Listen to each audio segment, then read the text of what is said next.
Impact. The force with which two lives come together. Sometimes for good, sometimes for evil.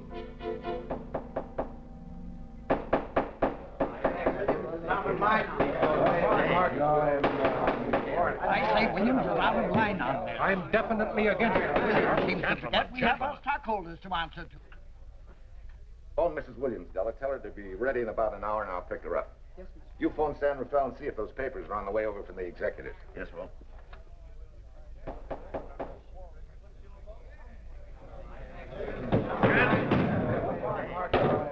Well, Mr. Darcy, what's the score? 9-0? I'm afraid it is, Walt. If you think you can persuade them to change their minds, go right ahead. Gentlemen, I never interfere in stock issues, dividends, or anything else in your department. I must run my department with no interference. Either I know why and when I need more factory space, or you need another boy. And that's all right with me, too. Because I can take these plants and pick my own spot in the motor production field. You won't have to worry so much about dividends. There won't be many. Hold on. I'm sure none of us want to lose Walt. Or our dividends. Why do you say we take another vote? Now, all in favor of buying the 3 new factories signify by saying aye. Aye. Aye. Aye. Aye. Aye. Aye. An unanimous vote. Congratulations, Walt. Congratulate the board. They're the winners. Williams, if these factories are so valuable that other companies would jump at the chance to get them, how do you know that you can buy them at the price you quoted us? How do I know? I bought them this morning. Good morning. Della, I was asked to rush this up for Mr. Williams. Get my wife, Della? Your maid said she'd gone to the dentist. I gave her the message. Oh, fine. Oh, this just came. Thank you. What about those papers? They're here. Burke's checking them now. Good.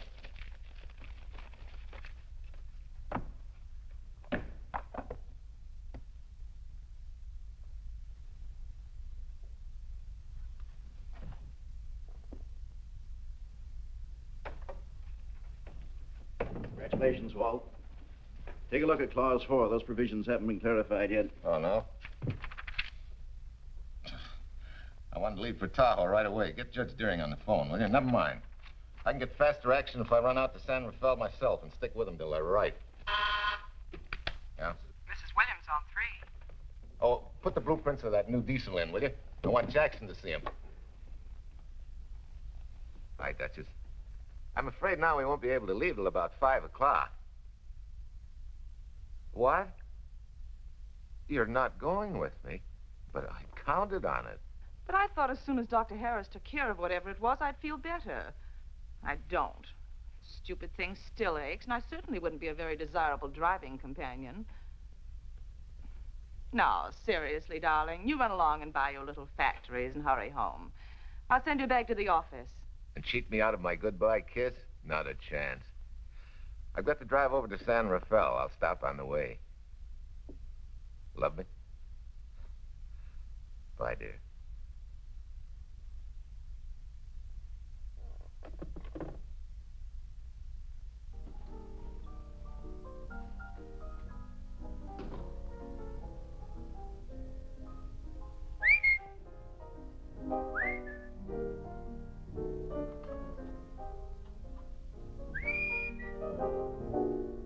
How do you expect me to whistle through a toothache?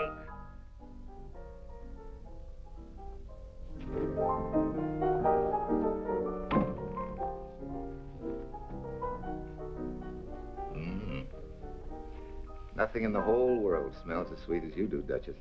Certainly don't feel sweet. I'm as grouchy as an old bear. Well, old Doc Williams can give you something to fix that. Close your eyes. Relax a minute. Take a look at that, see if you don't feel better. Oh, Walt. Oh, darling, it's beautiful.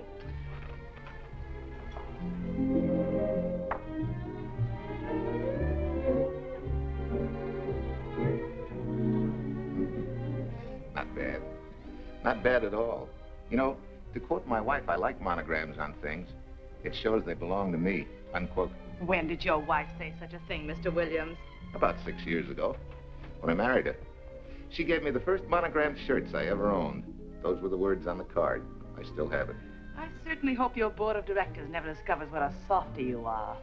They won't, don't worry. I have only one vulnerable spot. What really happened this morning? All I got out of Della was that you stalked out of the office with blood in your eye and were back in no time with canary feathers in your mouth. Oh, I clipped those birds' wings, but short. No one's gonna vote me down, sweet. Not when I know I'm right. Mm-hmm. But how did you convince the board of that so quickly? With subtle hints and easy persuasion. Like this. Either I get what I want, or you get yourself another boy. And that's all right with me, too. Walter! What a clumsy ox. I'm sorry, Duchess. Oh, please, sweet, don't be so upset. Oh, if you could have seen your face. Oh, don't bother, dear. Sulin will take care of that. Not exactly a good prescription for nerves, huh? You know, you're wrong, Dr. Williams. The way I feel now, a good catnap will probably make a new woman out of me. And if it's not going to make you too late... Yes? Well, I'm sure that by 5 o'clock I'll... Swell. I'll run over to San Rafael, get things ironed out, and be back for you by 5. On the nose. Darling, wait. That's perfectly silly. I'll take a taxi cab and meet you in Sausalito. There's a drugstore on a corner opposite the square. I'll be there at 5 o'clock and we can go straight on up to Tahoe. That'll save you all that late afternoon traffic and all that time it'll take to come and pick me up. Smart woman, my wife. Thinks of everything. Where's your bag, honey? Oh, Sulin still has some things to press for me. Sure you don't mind taking a taxi? Very sure. Sweet dreams, Duchess. See you at 5. I better get going. Bye, honey.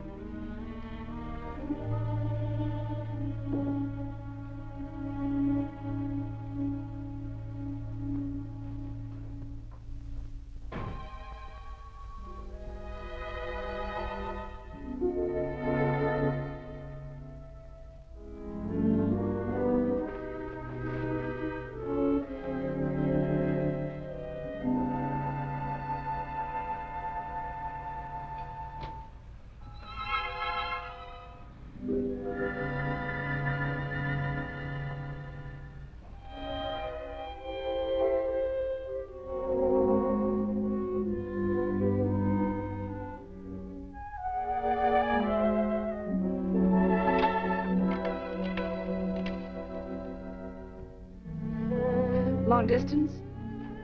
I want Berkeley 79721. Hello. Ah. Hiya, beautiful. Yeah.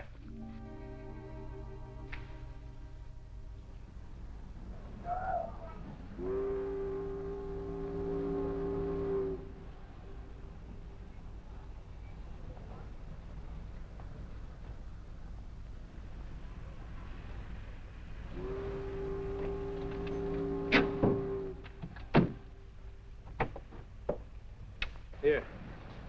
Don't forget, turn this stuff over to a bellboy at the Airport Hotel in Oakland. Tell him to hold it for Jack Burns. Jack Burns, the Airport Hotel. That's right. I'll be checking in later. What do I owe you? $1.15 a here. All this stuff back to Oakland. Yeah. Here. Buy yourself a new kit. Thanks.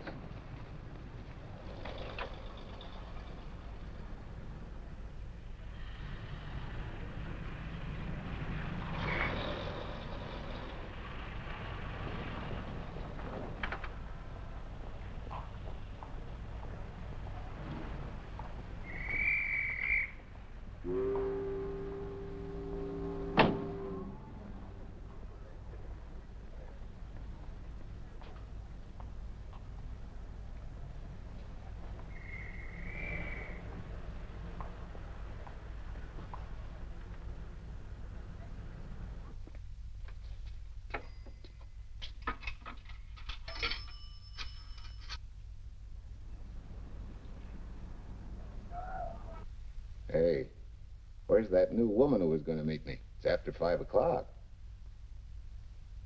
Oh. Gee, I was so sure you were going to be okay.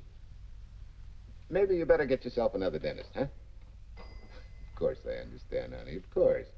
Just to prove it to you, I'm coming right on home. No, you really mustn't, darling. I'm going to be perfectly all right, really. And besides... Besides what? Well, I've done something you're not going to like. You remember Aunt Margaret back in Illinois? You mean the old gal in Evanston? I'm way ahead of you. How much?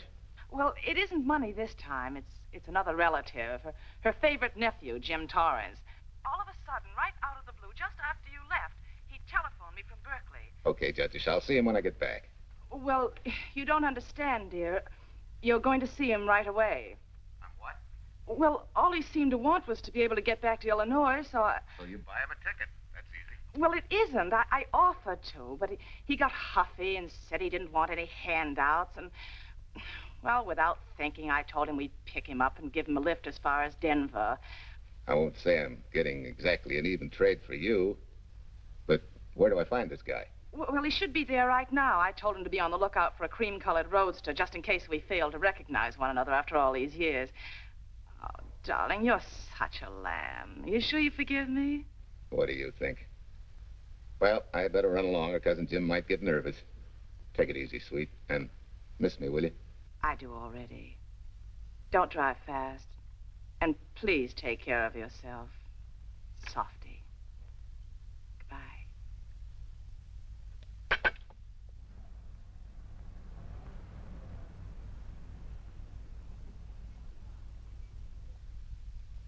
Hello, Della? Yeah, Mrs. Williams wasn't able to go with me. Now, while I'm gone, you see that she gets her roses every morning. That's right. But this time, on all the cards, put love from Softy. Yeah, S-O-F-T-Y.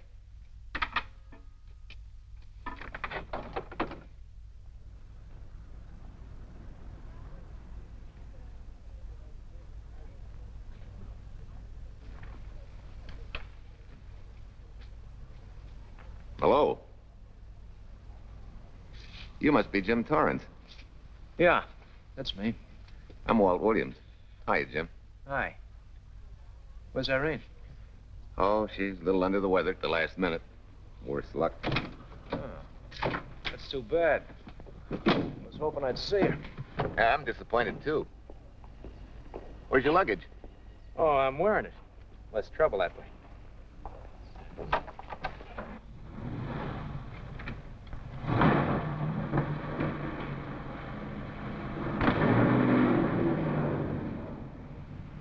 Irene tells me you're heading for Illinois.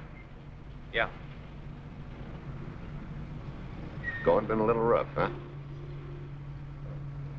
Haven't exactly been worried about my income tax. What's your line, Jim? Oh, guess I'm a better salesman than anything else. You know, I can give you a couple letters when you get back to Chicago. It might help you. It's fine. Little in with the top brass never hurts. What outfit were you with? Patton's Third Army. How was it? Rough. Except for the time in Italy. I kind of liked it there. Patton's outfit never got to Italy. Of course. But most civilians never know or care, and I figured you didn't either. Well, I fooled you that time.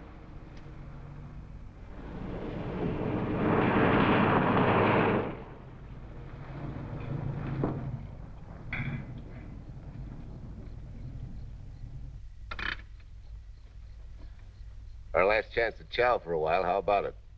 No, thanks. I grabbed a hamburger while I was waiting for you. I can still taste the harness.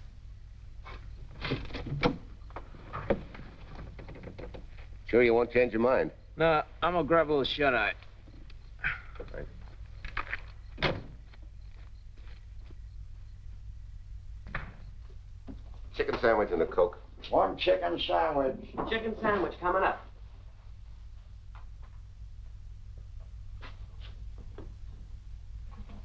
Give me change for $1, will you?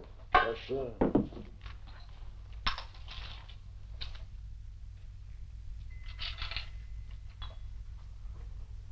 Thanks.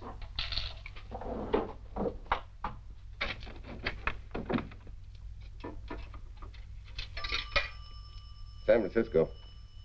Klondike 2, 6714.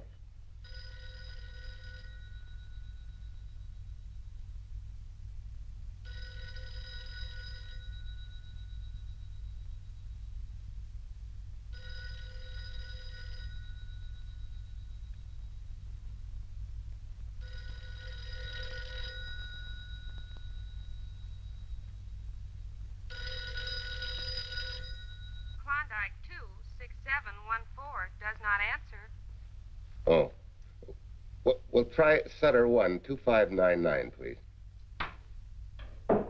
Bayview Apartments. Oh, yes, Mr. Williams. No, your maid isn't there tonight, sir. Well, she said Mrs. Williams was taking something to make her sleep and wasn't to be disturbed. But perhaps... No, don't disturb her. Just leave a message that I won't forget about a certain problem. Mm-hmm. I think I have it, sir. You want her to forget all about a certain problem. Softy, is that S-O-F-T-Y, sir? Softy is going to take care of it thoroughly. Is that all? Yes, that's all. She'll understand. Be sure she gets it the first thing in the morning. Right.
Oh, hi. It's been so long since I've been behind the wheel of anything but a Caterpillar or a Jeep, I had to find out what a real buggy feels like. Why don't you drive for a while? Oh, swell. Nothing would suit me better.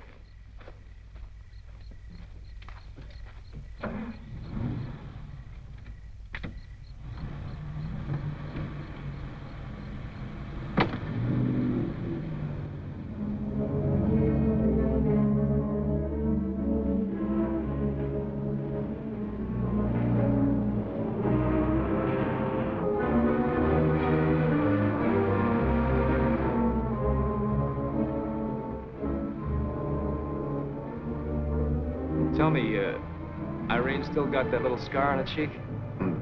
That one she got from the fall? Yeah. You can hardly see it now, though. How'd you know about that? She just got it last summer. Thought you said you hadn't seen her for years.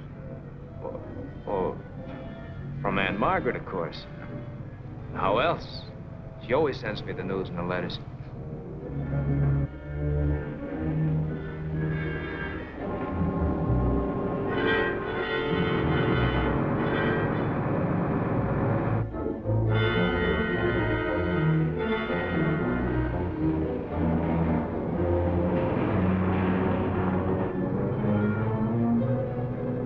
Your Aunt Margaret will be pretty happy to see you.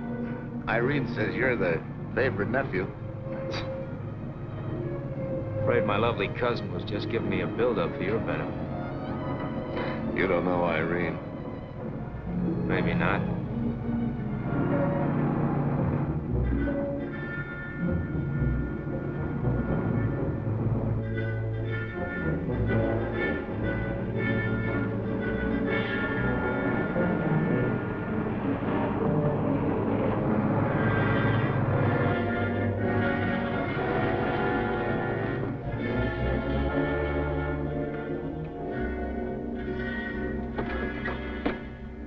What's the matter? I think we got a flat.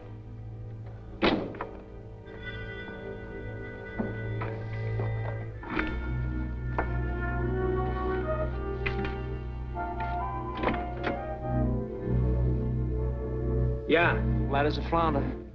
Oh. Well, let's get to work. Hey. Look out there, young fella. That's quite a drop.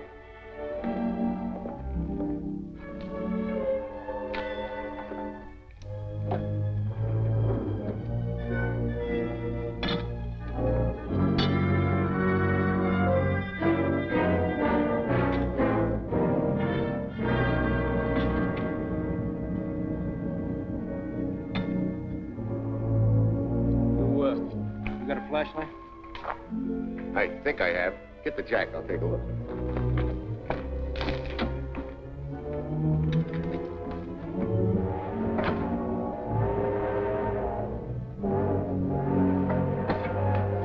Did you find it?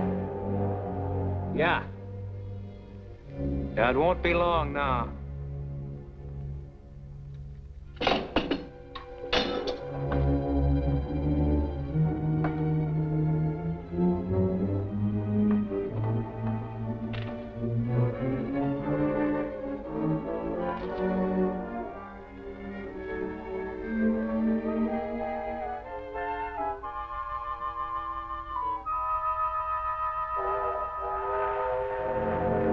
Come on, let's get going. Wait a minute. Did one of your cufflinks fall out? Huh? Well, something dropped. I heard it fall right down there at your feet. Oh. Well, he must have rolled under the car.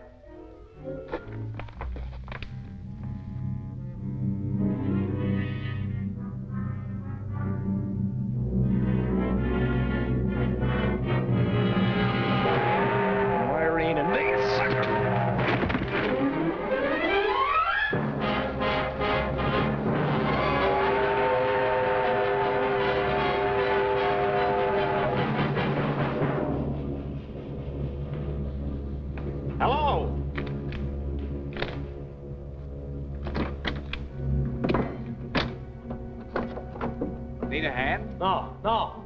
I'm all set now. Okay. Good night.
Guy must be crazy.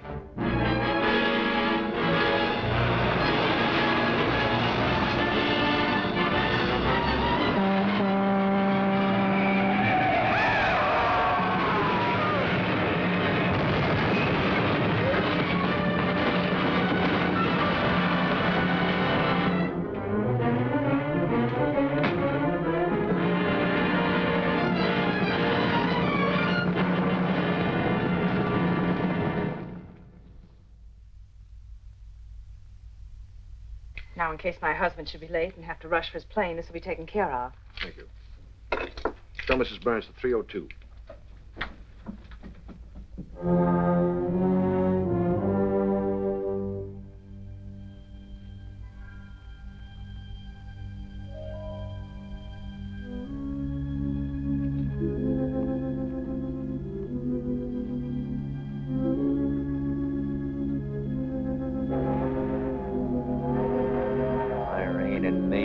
sucker.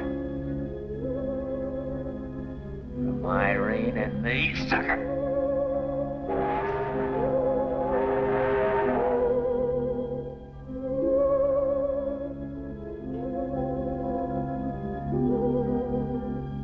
Take care of yourself.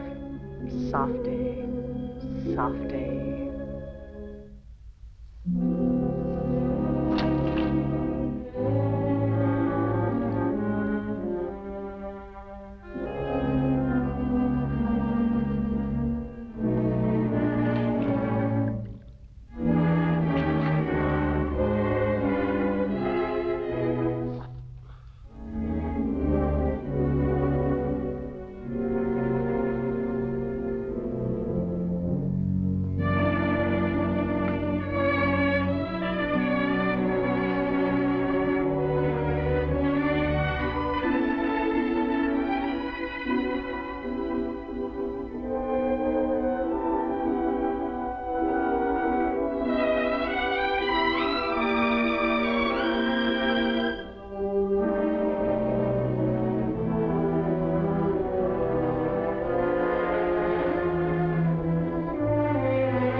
Young lady, Excuse me.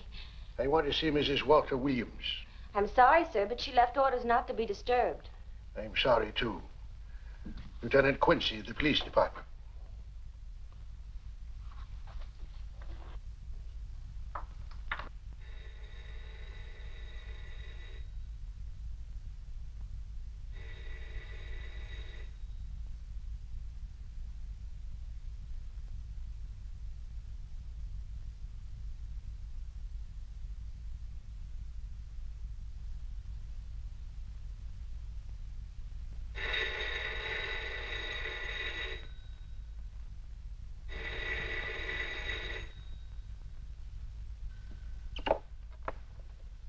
Hello?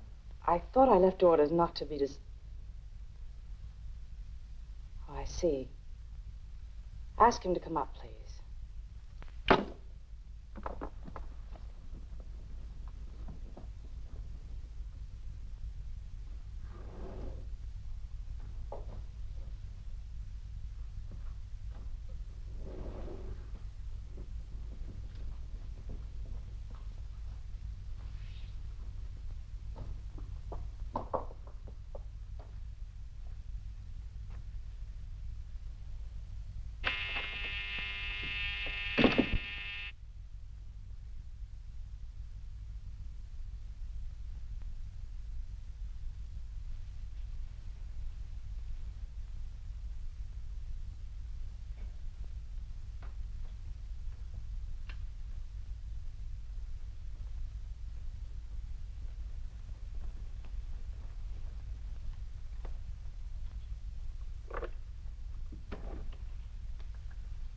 Yes?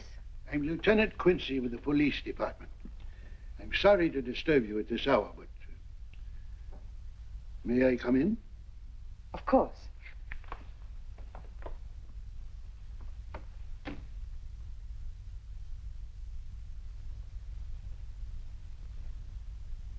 Well, Lieutenant? Did your husband go on a motor trip late this afternoon? Why, yes, he went to Denver on business. Why? Was he driving a packet roadster? Yes. Is anything wrong? I'm afraid there is. Won't you sit down? Has something happened to my husband? Yes, Mrs. Williams. He's dead, isn't he? Yes. Oh, Walt, I knew something like this would happen. I begged him time and again not to pick up hitchhikers. But it wasn't a hitchhiker, Mrs. Williams. It was just an accident. He ran into a truck, a gasoline truck. You mean there was fire? He must have been driving pretty fast. I don't think he felt anything after the crash.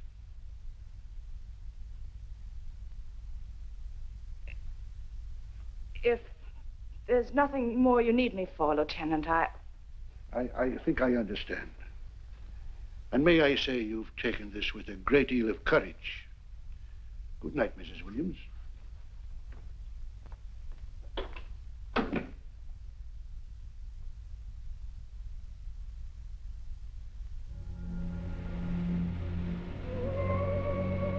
take care of yourself.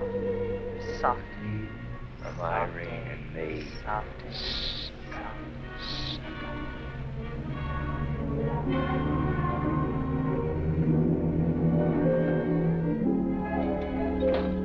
Ready? Yeah. That Williams must have been quite a guy. Yeah, he went to work for Universal Motors as a sheet metal worker. Mm-hmm. Less than 10 years, he's their top production man. Well, he sure went out in a blaze of glory. Yeah. Let's go.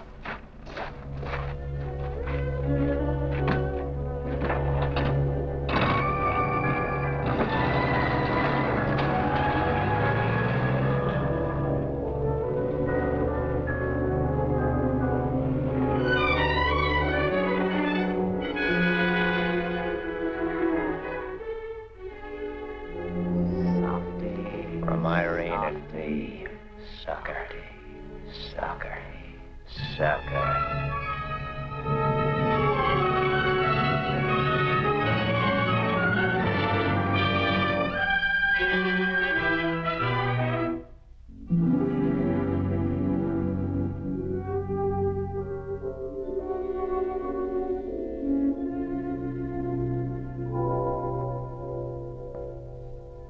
Well, could Mr. Burns have taken a later plane and still make connections for Mexico City?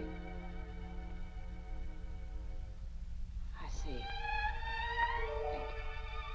Thank you. Yes? It is some telegrams for Tai Tai. Just put them under the door, Sulin.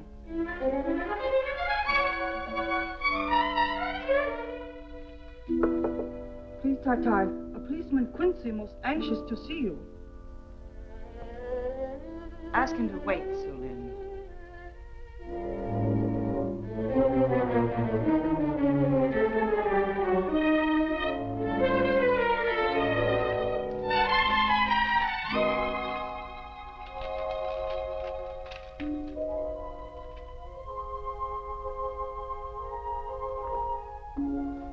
Mrs. Williams will see you presently. Will wait, please.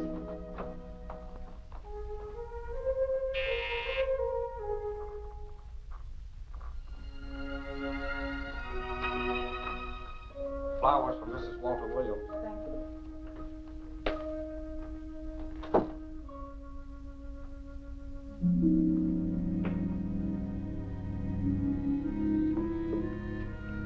Roses like Mr. Williams always sending when he's away. You seem to have been very fond of Mr. Williams. Sulin is honored to have served him 5 years, and he... I'm sorry to keep you waiting, Lieutenant. I wouldn't be disturbing you again if it wasn't necessary. And I would be keeping you but a moment. You're being very considerate. Won't you sit down?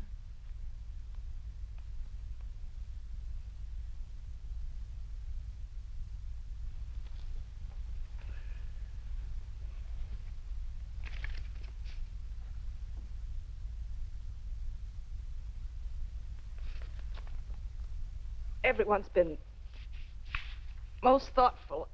And why shouldn't they be? Oh. Forgive me. I'm all right now. What was it, Lieutenant? The state police would like to have some information. They found some wavy skid marks for quite a distance on the road, as if the car had been out of control when it crashed. Tell me, was Mr. Williams a reckless driver? Why, no. He was a fast driver, but certainly not reckless. Well, was he a heavy drinker? Quite the contrary. Well, what about his health? Could he have had a heart attack and lost consciousness before the accident? Why, no. He was in perfect health, but he'd been working much too hard lately and was overtired. Perhaps he fell asleep at the wheel last night. Oh, poor darling. If only I'd been able to go with him last night, he might still be alive. Well, maybe so and maybe not. You mustn't blame yourself, Mrs. Williams. Fate plays an important part in these matters. Your handkerchief.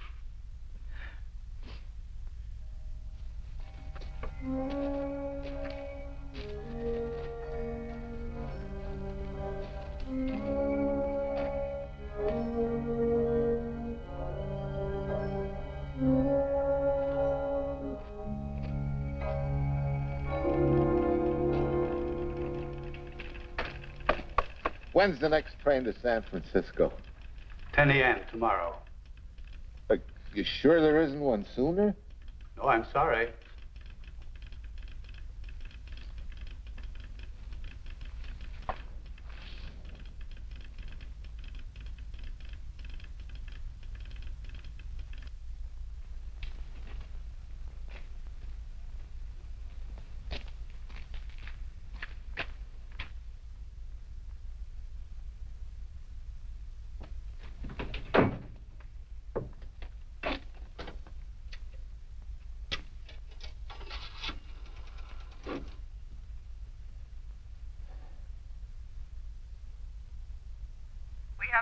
now, sir. Evanston. Calling Mrs. Margaret Hubbard's residence in Evanston. One moment, please.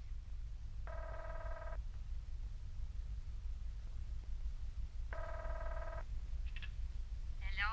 Mrs. Margaret Hubbard? Yes? Who's this? Long distance.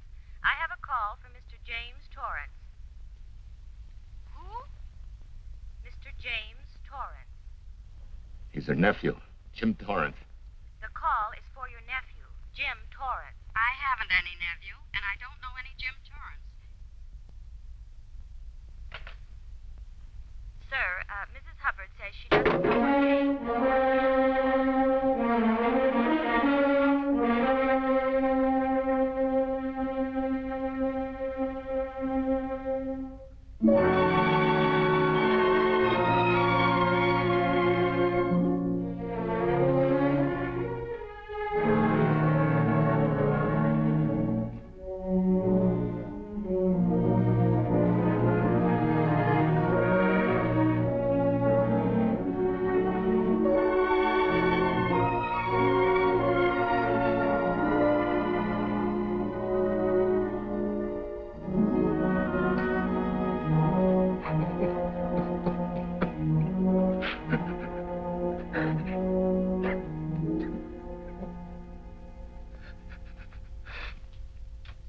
What's the matter, son?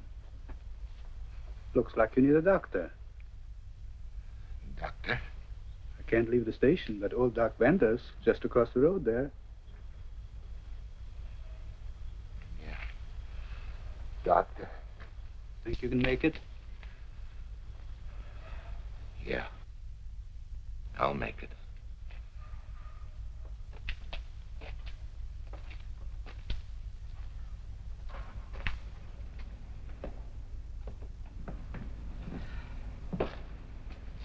Now, take it easy, man.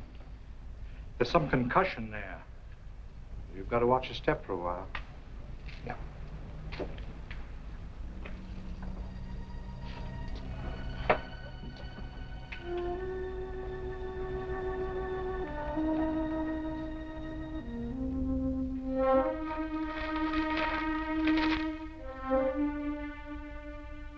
Williams' beautiful widow, who by her own request sat alone in the family alcove during the service.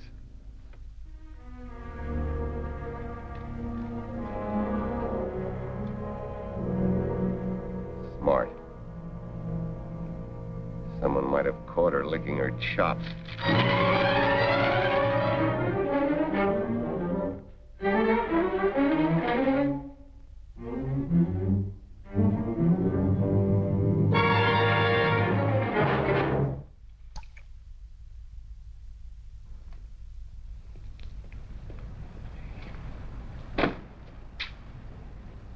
Hey, what's that?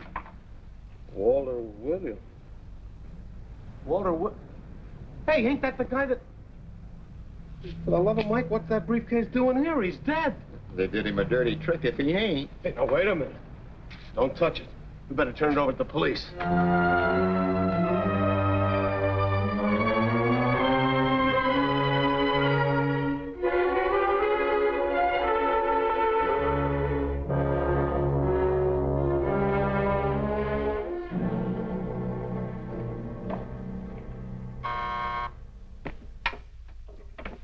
Homicide, Captain Callahan. Oh, yes, Chief. The Duke just came in from Washington. The fingerprints are those of a James Torrance. Yeah, I'm putting Quincy on it. Right.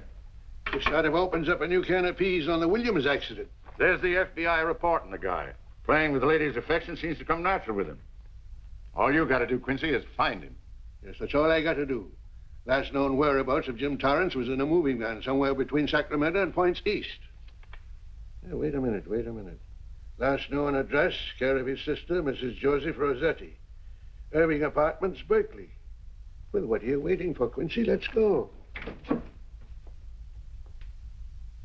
Did Torrance leave any forwarding address? No, he said he was going to send it to me. Sorry to trouble you. Oh, Lieutenant, if you should happen to hear from him, will you let me know? There's an unpaid telephone bill and a bundle of laundry. Laundry? Let's have a look.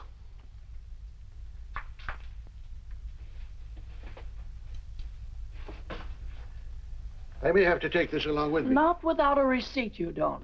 You mean you don't trust the police? In my business, you don't trust anybody. Mine, too. Holy St. Valentine's Day. Look, he had the same thing on his shirts, too.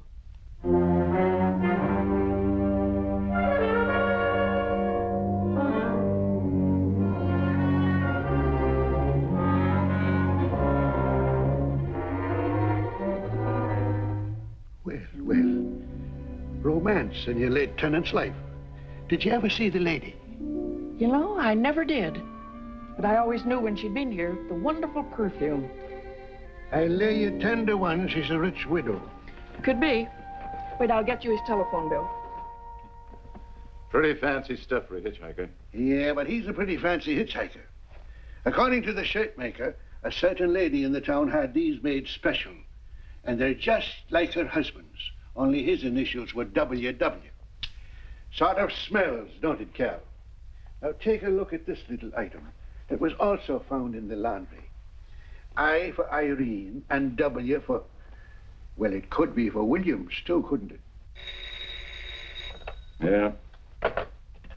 Homicide, Callahan speaking. Hello? Oh, hello, Fitz. Hello. What news? Oh? Any luck? Both days, huh? Swell. Have it typed up and sign it. This report of Fritz will be a nice little topper for this pile. His checkup shows calls from Torrance's phone to Williams's private number, and a flock of them going the other way, including one on the 7th and several on the 8th. The 8th, in case you've forgotten, is the date of Walt Williams' accidental death. Well, that ought to be enough to get an indictment out of the grand jury. Go pick her up. I'd like to play a long shot first. It might give us 2 for 1. Well, take them one at a time. A bird in the hand is not going to lead us to its mate. I'd like to give the lady a little more rope. Well, Thanks. I thought you'd agree.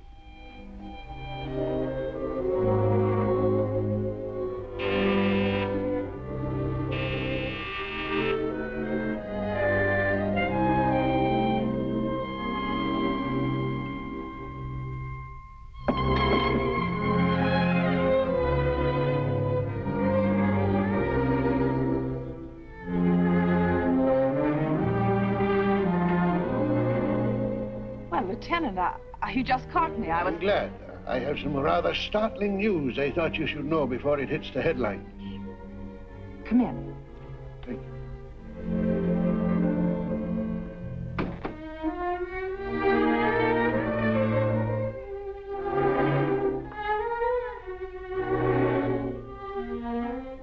Sit down, won't you, Lieutenant? Thank you.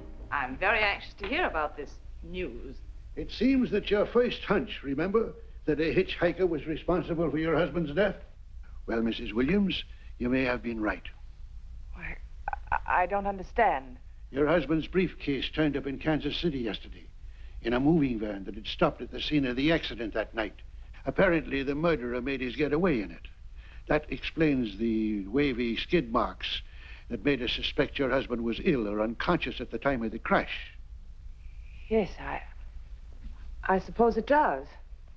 And by now, the man is probably out of the country and never will be found.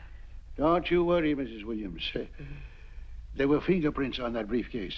And as soon as we get the FBI report from Washington, his identity will be known and his description sent out on police broadcast. Oh, we'll find him all right. But just now we're keeping things quiet so the murderer will feel safe until we are ready to close in on him. Yes, I can see the wisdom of that. Yes, I thought you would understand and cooperate. As soon as we know his name, it is possible that you might recognize it as someone with a motive. There's that possibility. You know I'll do everything I can to help. I'm sure of it. Now I'll run along. You'll hear from me. I'll let myself out. Don't bother. And don't worry. Good day.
$1.35.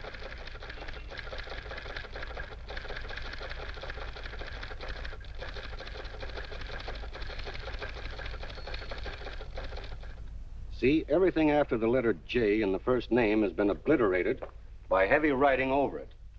The only impress letters legible are those between words or before them, like RNS at the end of this name here, and the Hotel Santa here before the word Evanston. Well, Tom, don't you think it's about time you retired?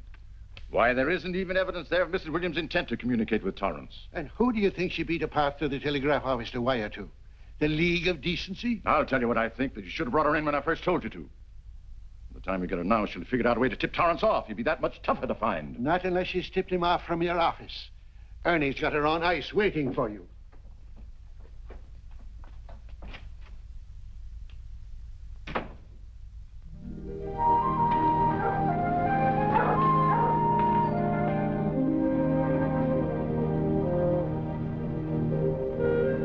Pretty good, huh? Fastest growing little town in Idaho.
a heart stung. You trying to wreck that engine? Oh. Sure. It's a hobby of mine. The way you're going at it, you can't miss.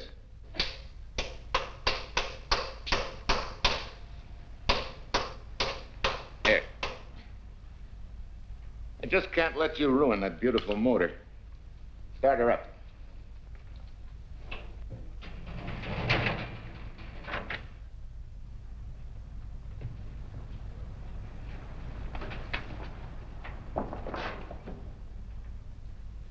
Okay, start her up.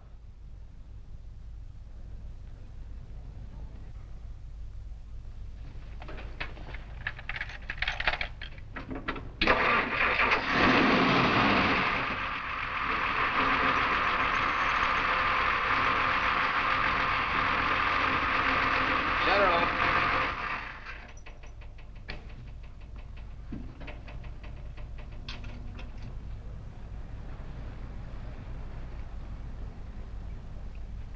You're certainly not a mechanic by trade. Hands like that. Maybe it's a hobby of mine.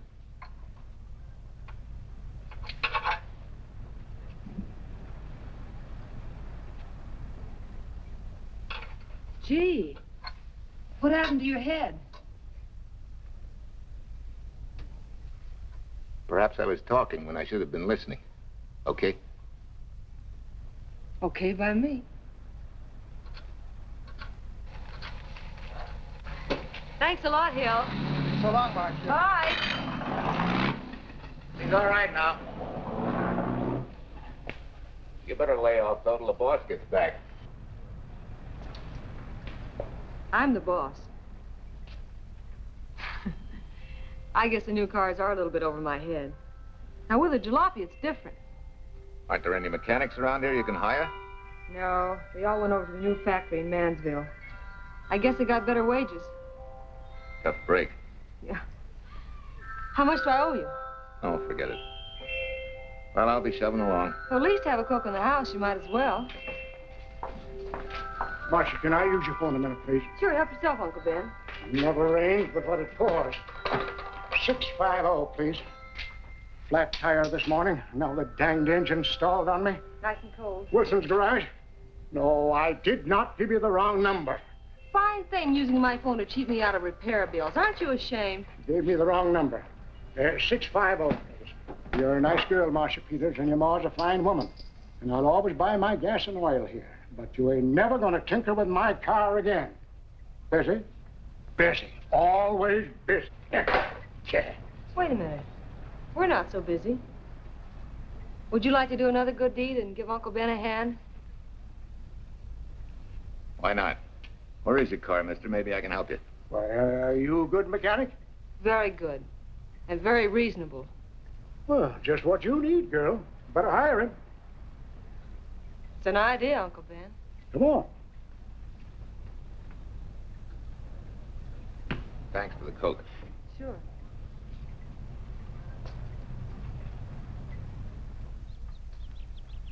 Well, I got Uncle Ben fixed up all right. Nothing but a sticky carburetor valve. Bye. I hope he paid you. What for? It only took a minute. You're certainly not money conscious, stranger. There. This is no kind of work for a girl. Somebody has to do it if I want to stay in business. And I want to.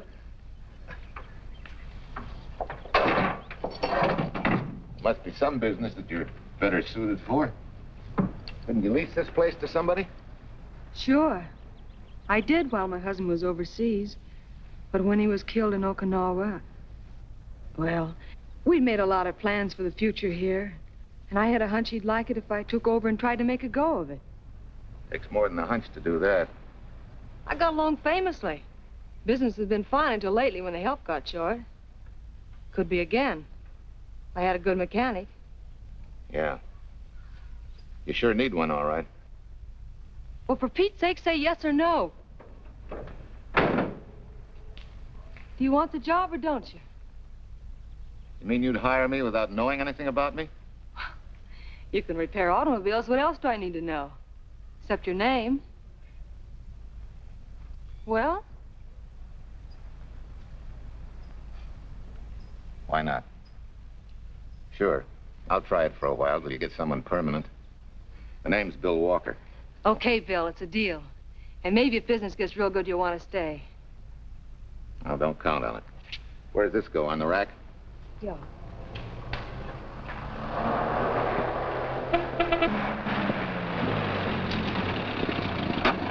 Marcia! It happened! It's a boy, 8.5 pounds. Pair of shoulders like a prize fighter. Well, congratulations, Papa. How's Jay? Ah, perfect. Everything's perfect. Gotta get down to the store and tell the gang. Almost forgot. Oh, gee, thanks, Ed. I'm sorry, I won't have enough for the gang. Yippee!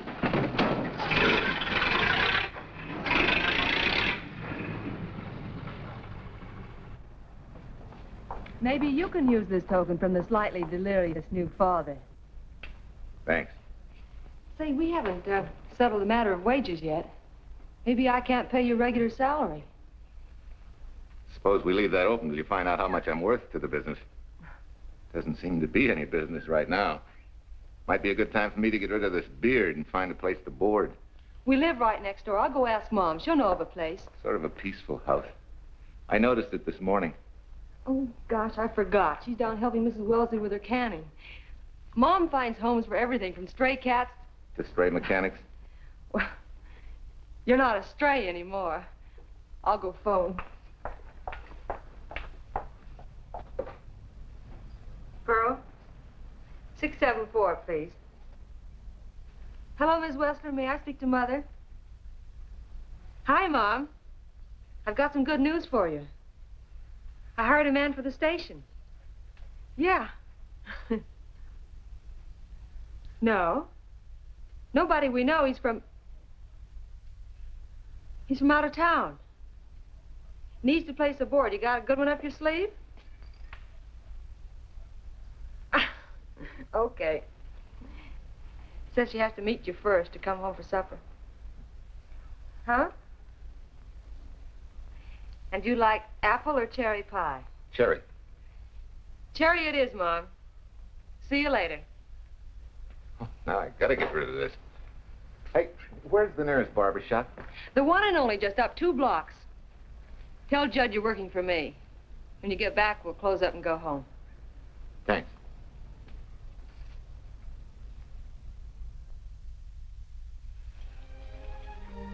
Oh, that's real nice. You must have had a good bringing up, young man. Thank you for the young man. We thank thee, O Lord, for thy bounty, and ask thy blessing on this food and on the new friend who shares it with us. I hope you're good and hungry, Mr. Walker. Who wouldn't be? Marcia eats like a sparrow, with all the hard work she does. May I have your plate, please? Well, she can start taking it easy now. Boss, the help. Thank you. She never takes anything easy. Has to put her whole heart and soul into everything she does. Well, now that you're through with me, Mom, how about Bill? Have you thought of a place for him to stay? Well, why can't he stay right here? We have a spare bedroom going to waste. And I think you like my cooking. Like it? That's very kind of you, Mrs. King, but it seems an imposition. Imposition? Nothing. That's good business. I can get back what I pay you in board and room. Well, Marcia, what a thing to say. If you'd like to stay, we'd like to have you. We have some more vegetables. Mrs. King, you have a boarder. May I have a biscuit, please? Oh, excuse me.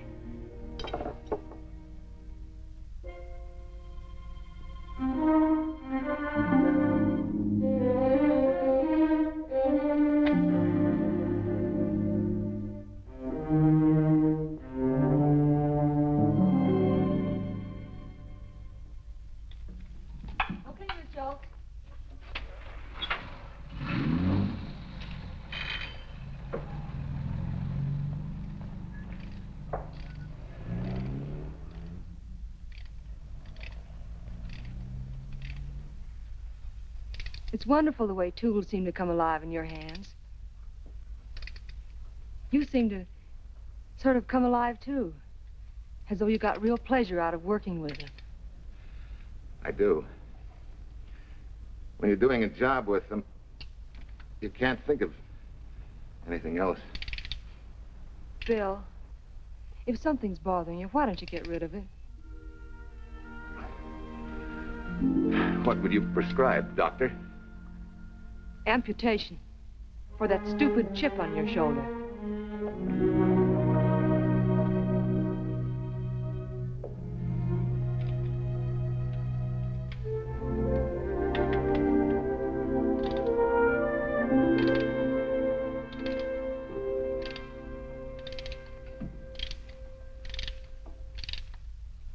What you need is a ring job. Save yourself some money. Gee, Bill, with the baby and everything, I just can't afford it now. Oh, we'll take care of that. Hey, boss. How's Ed's credit? Good enough for a ring job? Well, sure, if I can hold Junior as collateral. Oh, not a chance, fella. Never mind her. I'll do it on my own time. Oh, thanks, Bill. Maybe we'll see you tonight, huh?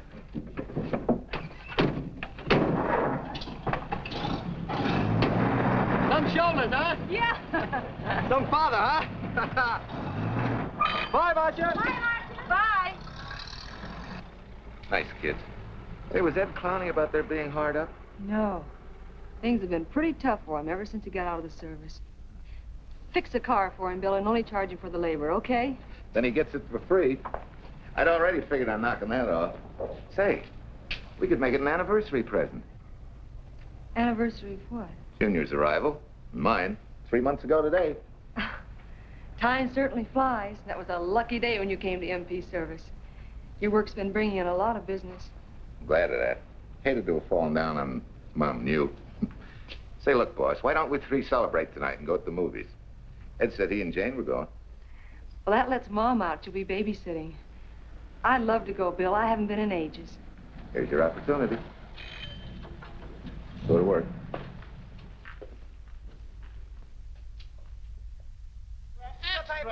Irene Williams, held for murder. Read all Extra. Irene. This is Sheila Graham with the latest news of the shocking Williams murder case. While beautiful Irene Williams is held for trial, charged with conspiring to kill her late husband, the police are searching for James Torrance, believed to be the lover of Mrs. Williams and her partner in the horrible murder of Walter Williams.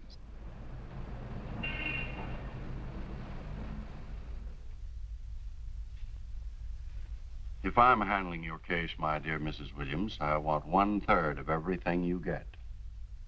You're out of your mind. You don't realize what I'll get as Walt's widow. Perhaps you don't realize the spot you're in. Torrance's fingerprints were found not only on your husband's briefcase, but, in a manner of speaking, on your reputation as well. There's a detective named Quincy, a very smart cookie. He isn't exactly for you. Frankly, Mr. Warner, I'm beginning to wonder if my attorney is for me. Underestimating the enemy's ammunition would scarcely be wise. Now, if we can get to trial before Torrance is found, they'll never get a conviction. But... But what? If he shows up, we may have to fry him. Oh, no. Let's not cross that bridge until we have to. But if it comes to a choice, we're not going to burn, are we?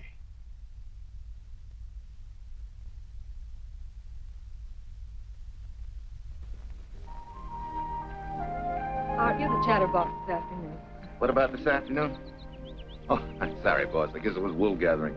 You're only supposed to do that in the spring. Is there anything you don't know? Yes. What's San Francisco got that we haven't? Better newspapers, for one thing. Anyway, California's supposed to be the land of opportunity.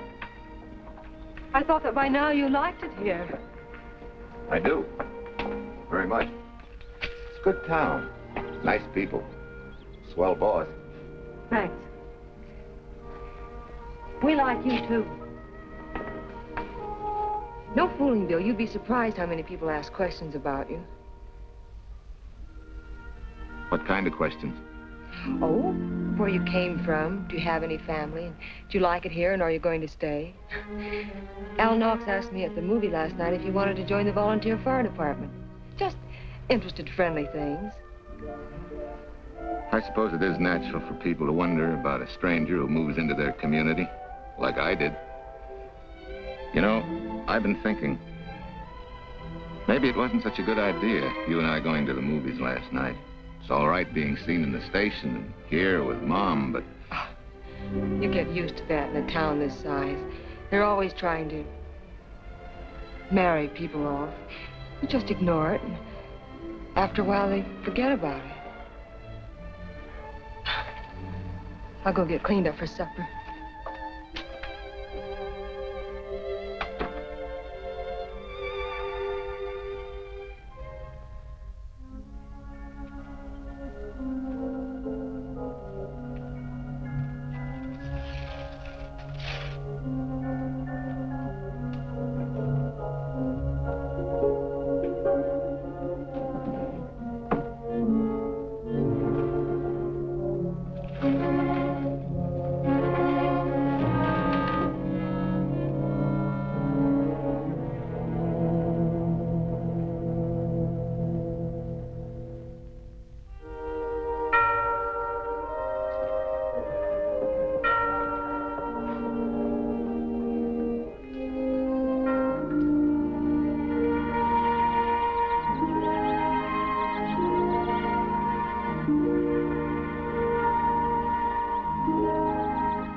You know, I hate to tell you how many years this Sunday takes me back.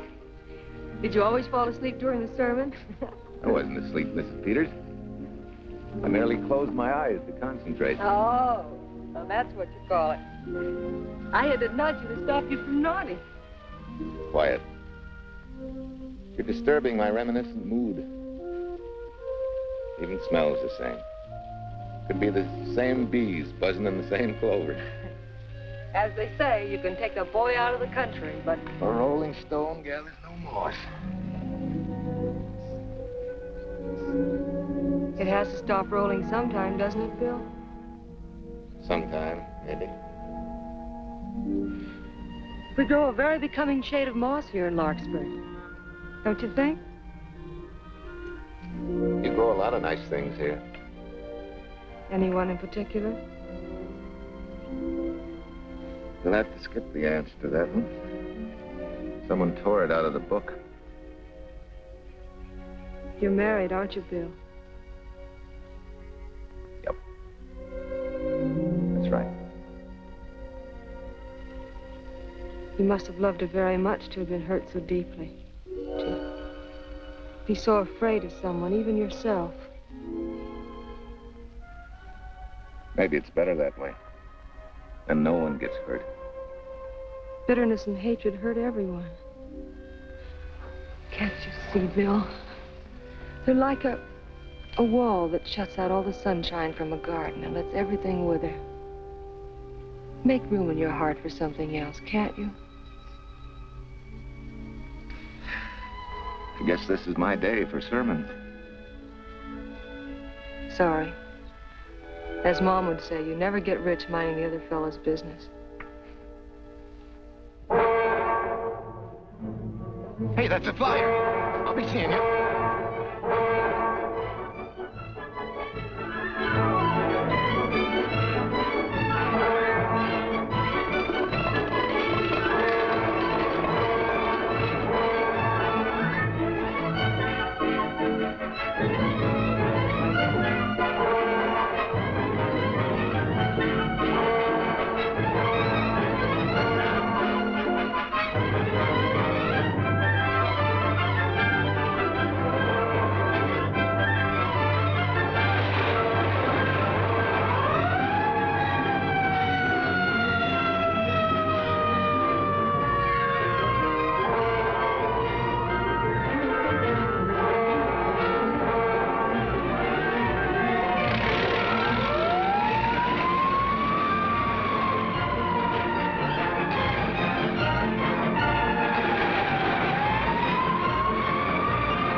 Anybody home? In here, Bill. Mrs. Wesley sent a couple of jars of peaches. Said you helped her can them. Oh, thank you. When I delivered the doc's car, he insisted that I have a bite with him. Where's the boss? Took a book back to the library for me. Huh? What a day. Hey, what's the idea? Are you darning my socks? Well, I thought a drawer full of holy ones isn't doing you much good. I found it when I put fresh papers in your bureau yesterday. You have a heap of things that need mending, haven't you, son? Does Marcia know? Do you think I'd tell her? This is your problem, Bill. Because I found out about it doesn't give me the right to tell anyone else, not even Marcia. When you trust folks, you trust them. And you give them a chance to work out things the way that seems right to them. How can one little woman be so big? Don't forget, it's a lot easier to be tolerant and understanding at 50 than it is at 25. Yeah, Ma. I'm going next door for a while. Grandma Thompson's ill.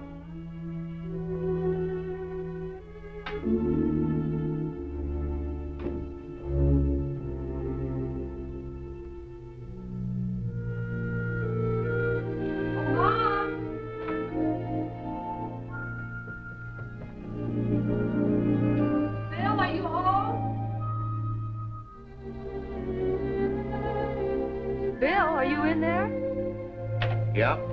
Mom went next door, Marcia. Hi. Do you work awfully late? Oh, about 6. Anything wrong? Come in. I want to tell you something.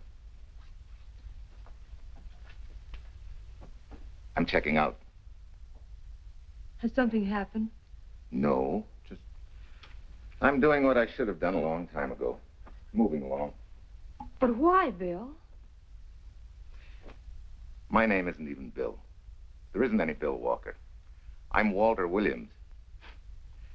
The late Walter Williams. Walter Williams?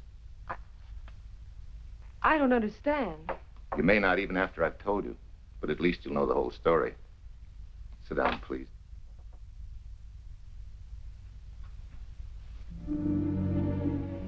Finally, Larkspur. And you. From there on, you know. I'm glad you're going back to make things right. Going back? Wild horses couldn't drag me back. What are you going to do about your wife? Nothing. You're going to let her go to trial for murder? Oh, no, Bill. Why not? She tried to kill me, she and her cousin. But they didn't. Who says they didn't? Let them try and prove it. No matter what your wife did, she can't be tried for something that didn't happen. Oh, Bill, can't you see? You bet I can see. She deserves everything she's getting. Sorry part of it is they'll never convict her. No, Bill. The sorry part is you're not big enough to take a hard jolt to your pride and to your ego. Sure. It hurts to be tricked and cheated by someone you loved and believed in. But that doesn't give you the right to take justice into your own hands, to trample on the hearts of others and walk out on life. A barren, frustrated boyhood. A marriage to a woman who accepted my love, yet despised me so thoroughly she resorted to murder. I'll never think of our moments together without nausea. I feel stripped bare, degraded. Because you've closed your mind and heart to everything else. Even me.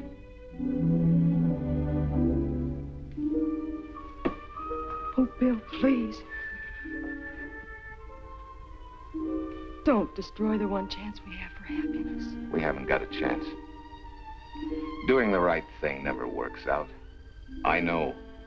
In this world, you turn the other cheek and you get hit with a lug wrench. Forget me, boss. Try and forgive me.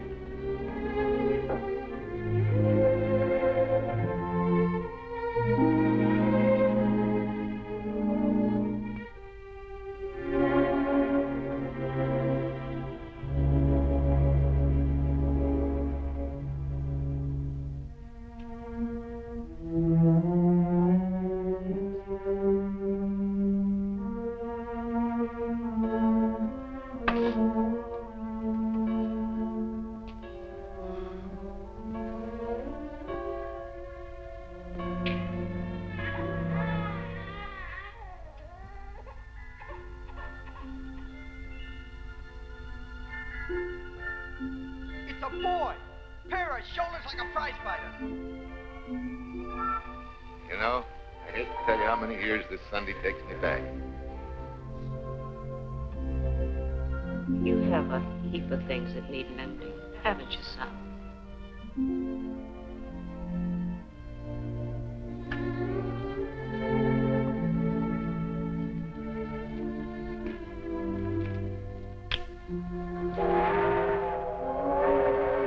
Take care of yourself. Softly. Irene and me. Softly. You're not big enough to take a hard jolt to your pride and to your ego.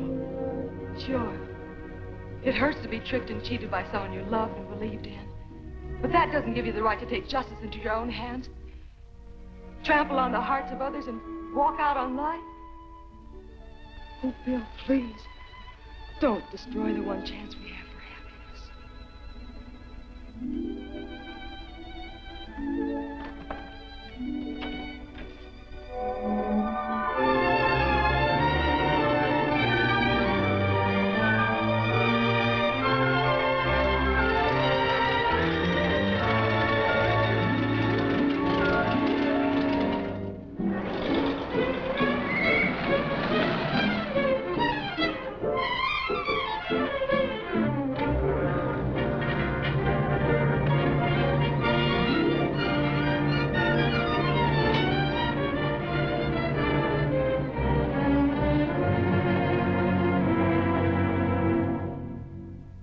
Mrs. Peters was kind enough to come along to substantiate at least the Larkspur portion of what I've told you. Very thoughtful of you, Mrs. Peters. Mr. Williams, when you read in the newspaper that the hitchhiker who attacked you had been, well, a close friend of your wife's for some time, it must have been a great shock to you. I didn't come here to discuss my emotional reactions, Lieutenant. If you need me for anything further, Captain, my office will know where to reach me. Let's go, Marshal. Just a minute, Mr. Williams. We'll need your signed statement for the grand jury when we ask for your wife's release. It won't take long to be typed. Yeah?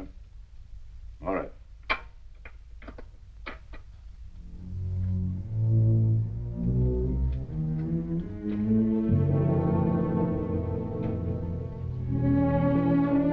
Come in.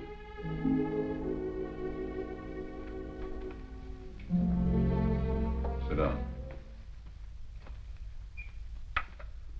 Mrs. Williams, we have news for you.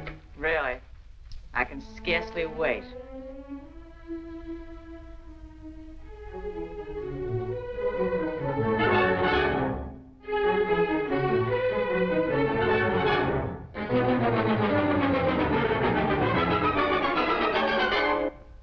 It seems it was Torrance who was in the car when it crashed. Jim? Dead?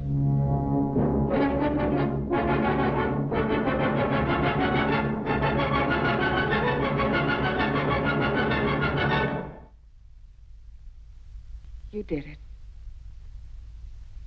You killed him. No. He tried to kill me. Thought he had. And he ran into the truck. It was an accident. An accident? You wait all these months to tell this story. You let me rot in this filthy jail. Wait a minute. You let everybody believe you're dead. Pretty convenient, wasn't it? A dead man can't be tried for murder.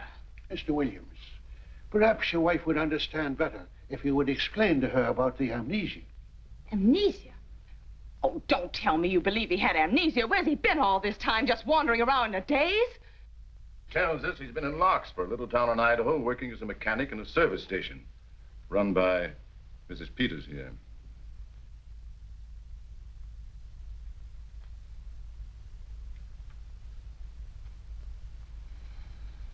I understand perfectly. Now that my chance for happiness is dead, I suppose you'll demand the divorce I begged you to give me so that I could marry Jim. That's fantastic. Yes, isn't it? After you telling us that the man you picked up was a perfect stranger. Well, that's not true. The time and place for meeting Jim had all been arranged. I must advise you There's a law that a wife can't testify against her husband. There's a law against murder, too, but that didn't stop him, and nothing's going to stop me until I'm through. It's all right with me, Captain. Go on. Talk your head off.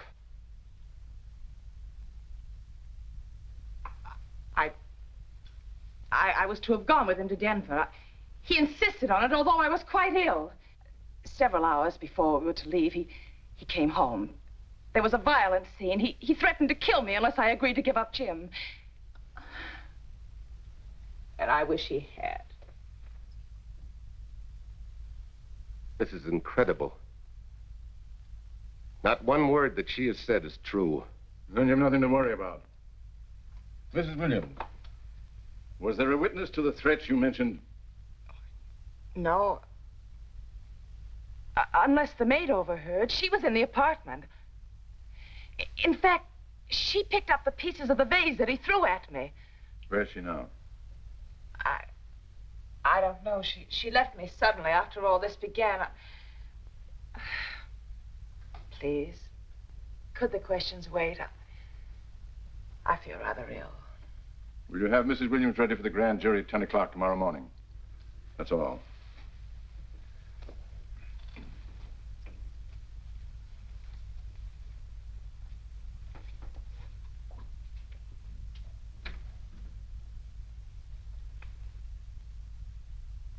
We're going to hold you too, Williams. On what charge? Suspicion of murder. But he's not guilty of any of these things. Then it should be easy for him to prove it. Take it down and book him. That fiction of Mrs. Williams must have been very convincing. No, we just couldn't buy that yarn you tried to sell us. Let's go.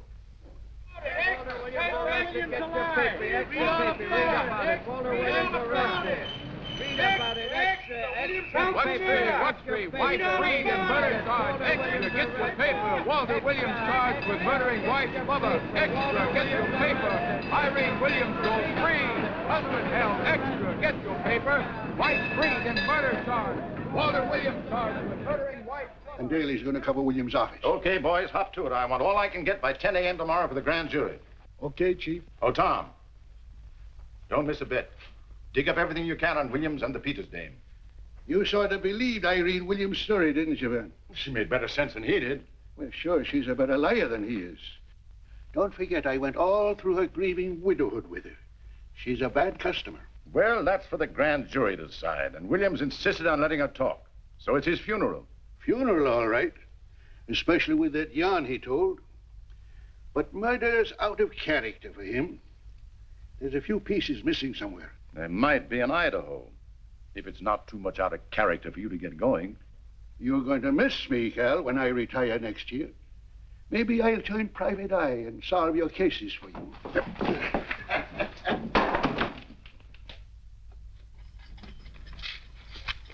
Hi, Williams. Mr. Williams? Thanks.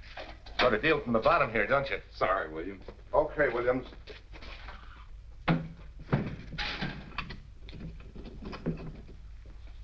Well, not very good news, judging from your faces. Well, Walt, the grand jury returned indictment against you. Mrs. Williams was released. I see. Now, don't you worry, Walt. We'll have you back at work where you're needed, and in short order. Come on, Eldridge. There's a visitor waiting far more attractive than we old fogies. We're just leaving, Mrs. Peters, but remember, don't hesitate to call on me for anything. Thank you so much.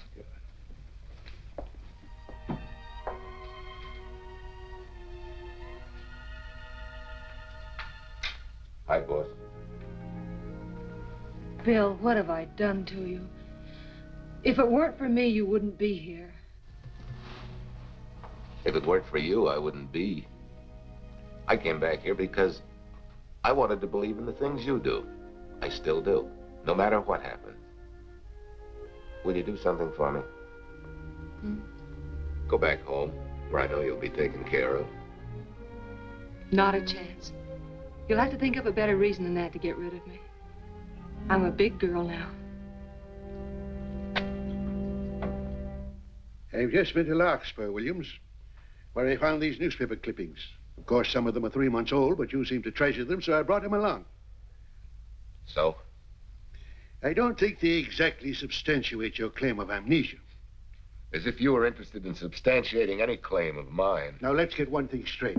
Most people, when they get in a jam, think the police are only interested in the prosecution. Our job is to get the facts, the truth. And the truth never hurt anyone but the fellow that lied. Unless he was a beautiful woman. Oh, quit kidding yourself, Williams. You made the boner. I had no more to do with Torrance's death than you did. And out of the whole population of Northern California, you just happened to pick up a hitchhiker who happened to be your wife's boyfriend. Ah, have a heart, Williams. I suppose you'll tell the truth when you take the stand, but you better have some mighty conclusive proof if you expect the jury to believe it. Wait, Lieutenant. Bill, we all know you're not guilty, but we're going to need help to prove it, and need it badly. Lieutenant Quincy can't take sides, but if we're right, he has to be on ours. And I have a hunch he wants to be. Why don't you tell him the whole story? All of it. Please. I'd like to, Quincy, very much. Guess I should have told the whole truth in the first place. But I wanted to clean this mess up with as little scandal as possible.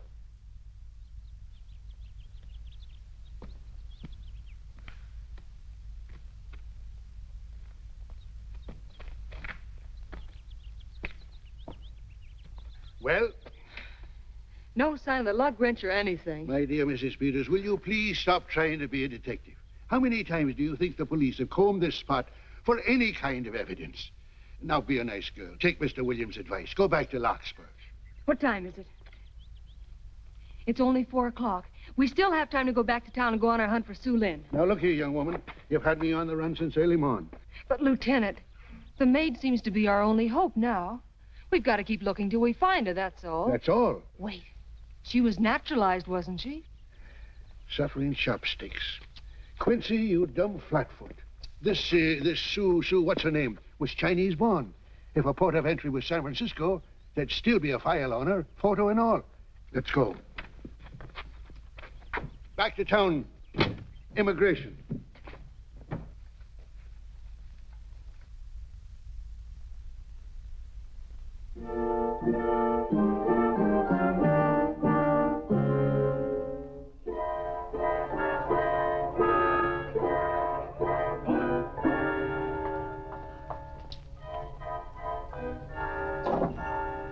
The council has given us the right lead.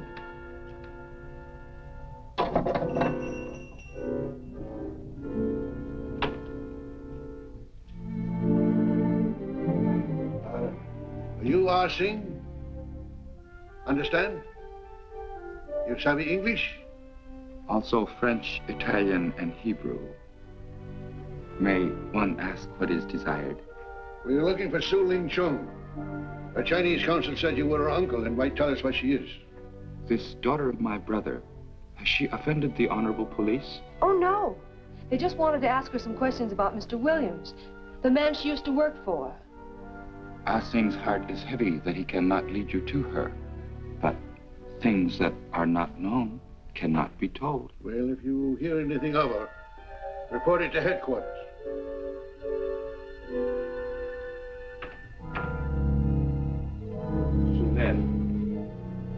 Untruth is not good for soul, and not wisdom when told to policemen. Better for the soul to be kind than to be wise. Su Lin must keep silence to help in this matter.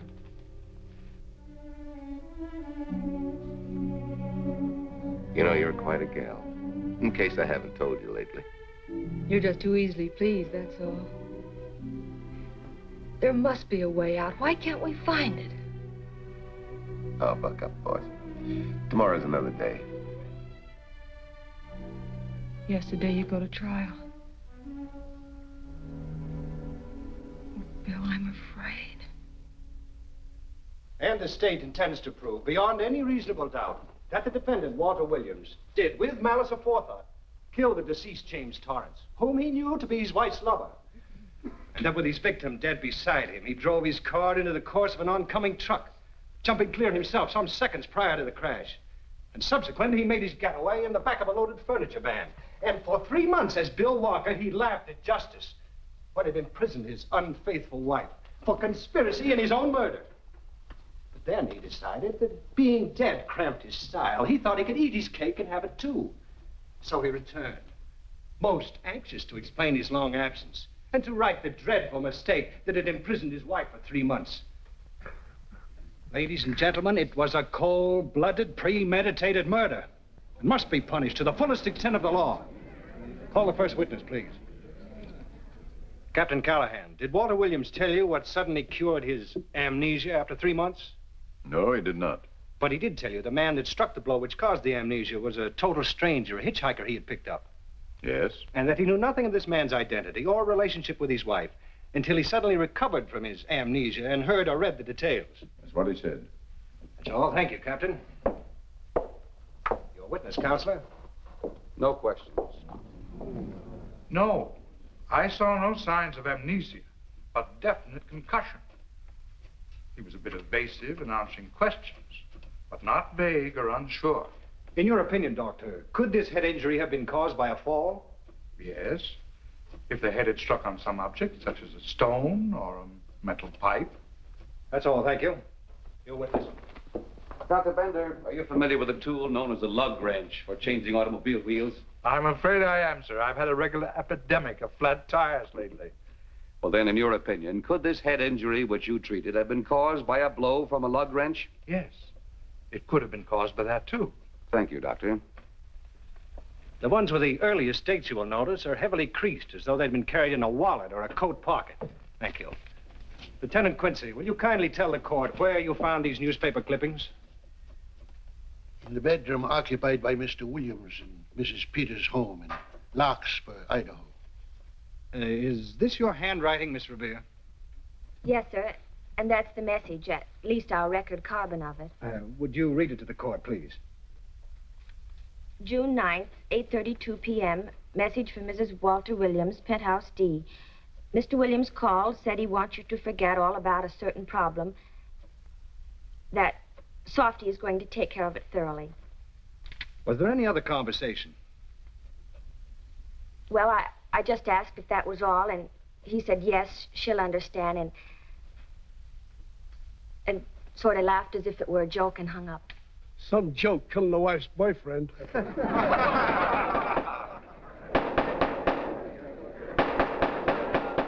is the state versus Walter Williams. All the rounds so far have gone to the prosecution, and it was a grim-faced Williams who was returned to his cell this afternoon. What the score will be after he takes the stand is anybody's guess, but he's going to need some lucky punches to get a decision. And though Torrance struck with intent to kill, after telling you this is from Irene and me, sucker, you still telephoned Illinois to find out if there was a cousin Jim. You are hard to convince, aren't you, Mr. Williams? Is it so incredible that a man should fight against believing such a thing about his wife? Oh, that is very touching. From a husband who planned a trip on which he intended to destroy his wife and did kill her lover. That's a lie. Your Honor, I object to the conclusions drawn by the prosecutor and move that it be stricken from the records. But, Your Honor, there is a corpus delicti, remember, who was your wife's lover. Objection sustained. There's also her own story, which, in front of witnesses, you insisted she tell. And then we have your own two different stories from your own lips. One featuring a perfectly strange hitchhiker, the second an equally strange cousin Jim, without a questionable substantiation for either bit of fiction.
remember me, don't you? I was here with Lieutenant Quincy from the police department.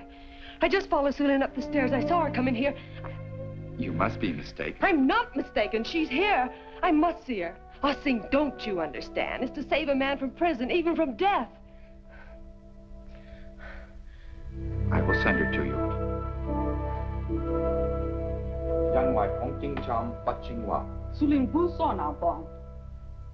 Oh, Sulin, we've been looking for you all these weeks.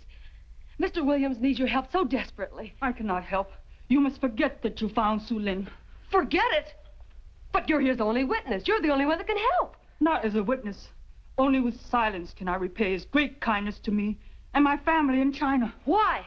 For I heard other things. That most unhappy day, from Mrs. Williams' bedroom, his voice very loud and angry. A flower vase broken to pieces. He can explain all that. They do not believe what he's already told. That I heard anything would do harm. Don't you see?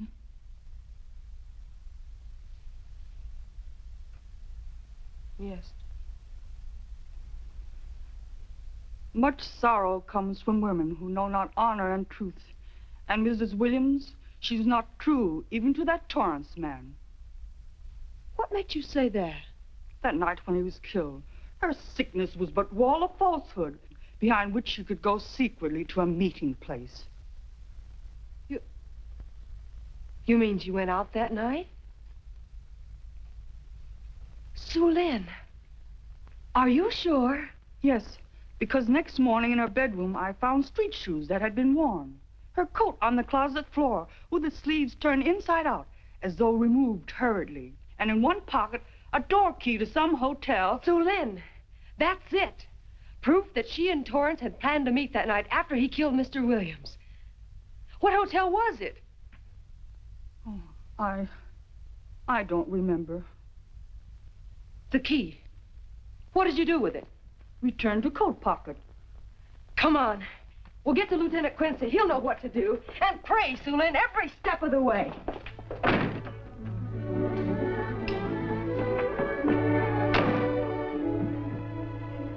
Now hold everything. Even if this long shot don't work out, we'll just keep on pitching.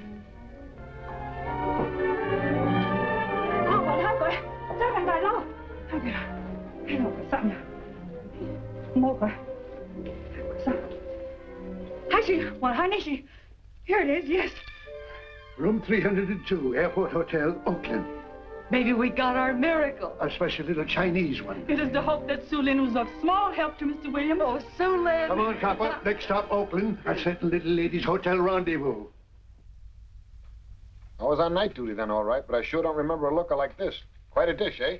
A little too highly seasoned for my digestion, thanks. Lieutenant, just found a couple of cars for room 302 on June 9th. George Baxter, checked out at noon. Mr. and Mrs. J. Burns. Room not slept in. J. Burns. Burns. Look, Quincy. The handwriting on the card is identical to that on the photograph. And here's a little boy, the same thing. The cover-up telegram to Aunt Margaret. Now look at the impressions. J here, and here RNS. J. Burns. That's the name she started a telegram to. Room not slept in. Say, I got that dame pegged now, Lieutenant. She said they'd be out of the room by midnight as her husband was catching a plane.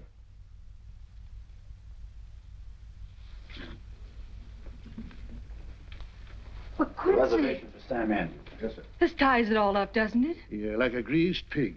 What do you mean? We've got the evidence now, the proof. Of what? Sulin's theory that Irene was playing the field? This evidence only proves that she came here to keep a date with a man named Burns. We can't even prove that he didn't keep the date. But you know he didn't. There wasn't any Burns. It was only a name that she and Torrance used. Fine. If you can prove that, Williams will be free. But none of this will prove it. Sorry, copper, but we are just up another blind alley. Well, Agent. Yes, sir. There's a couple of sample cases from Mr. Sam Andrews. Came up from the station this morning. Take them to Parlor B right away. Sure thing, sir.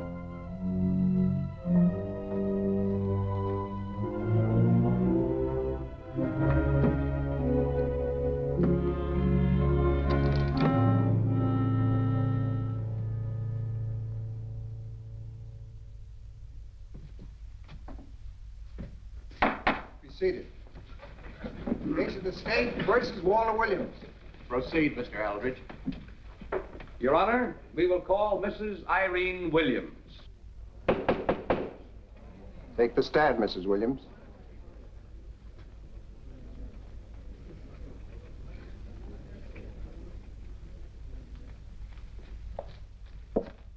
Raise your right hand.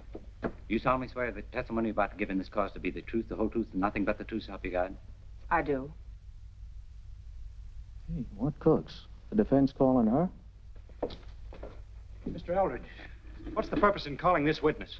Merely for purpose of identifying handwriting. Now, Mrs. Williams, this photograph of you... Was stolen from my apartment. So, according to the inscription, to Walt, my adoring and adored husband, Irene, this belongs to Mr. Williams. This is your handwriting, isn't it? Of course. I'm touched that he should have wanted it so badly. And this telegram, addressed to Mrs. Margaret Hubbard. Is that also your handwriting? It is.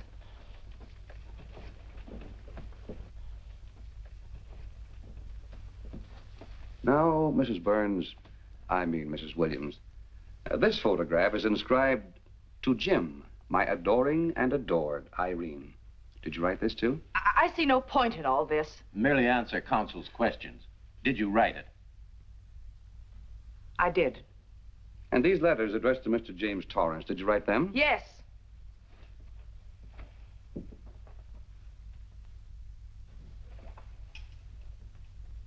And this monogrammed garment, a gift from you to Mr. Torrance? Why must I be tortured again by all this? I never made any secret of my love for Jim Torrance. That's why he's dead. Your love for Jim Torrance. Yet on the very night he was killed, you had a rendezvous with a man named Burns, didn't you? I don't know what you're talking about. I don't know any man named Burns. I was at home that night, very ill. Oh, yes, the sleeping pills. Well, you must walk in your sleep then, for you spent at least part of that night at the Airport Hotel in Oakland, where you registered for Mr. and Mrs. J. Burns. Don't waste the court's time trying to deny it. This is the registration card that you signed at 9:20 p.m. And there's the room clerk who assigned you to room 302. And this, Mrs. Williams, is the key to room 302, which you very carelessly left in the pocket of a coat which was found in your closet yesterday. All right, I was there. Now you're satisfied. Not quite. This J. Burns, Mrs. Williams, was his first name Jack? Yes. Have you been in contact with him lately? No. How long since you've seen or heard from this Jack Burns? Well, I don't know. I don't remember. You bet she doesn't remember, because there isn't any Jack Burns, and there never was. That was an alias for Jim Torrance. And it was Torrance who was to have met you that night, after your charming little plot to kill your husband had been duly executed. It's not true. It's not true. I have bad news for you, Mrs. Williams. I can prove it's true. These pajamas, these letters, this picture, all of which you identified for the court, were found in this suitcase, which is full of the clothes and personal belongings of Mr. James Torrance. And the suitcase was found in the baggage room of the Airport Hotel, where it's been held since June 9th. And it says on this tag, in large print, hold for Jack Burns. That is all, Mrs. Williams. Just a moment, Mrs. Williams. Your Honor, in view of the evidence presented, we now ask for a dismissal of the state's case against Walter Williams. And we intend to charge Irene Williams with conspiracy to commit murder against her husband, Walter Williams. Oh, no.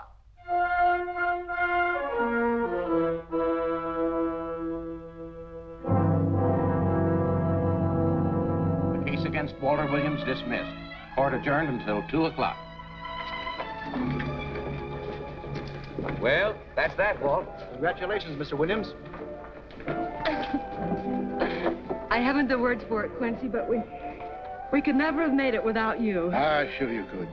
You know, son, right always wins if you give it a little push, especially when you get a copper like this one to do the pushing. Well, I'll be seeing you. You know, it'll seem kind of strange being able to eat and sleep without someone getting in your hair all the time. Oh, fine, Walt. We're looking forward to having your hand on the wheel again. The Denver plants are waiting for you to open them. You think you can make it in the morning? How about it, Counselor? You bet you can. Oh, good. Well, I'll be running along. Well, you think you like Denver? It's okay by me, boss. Yes. Impact. The force with which two lives can come together. Sometimes for evil, sometimes for good.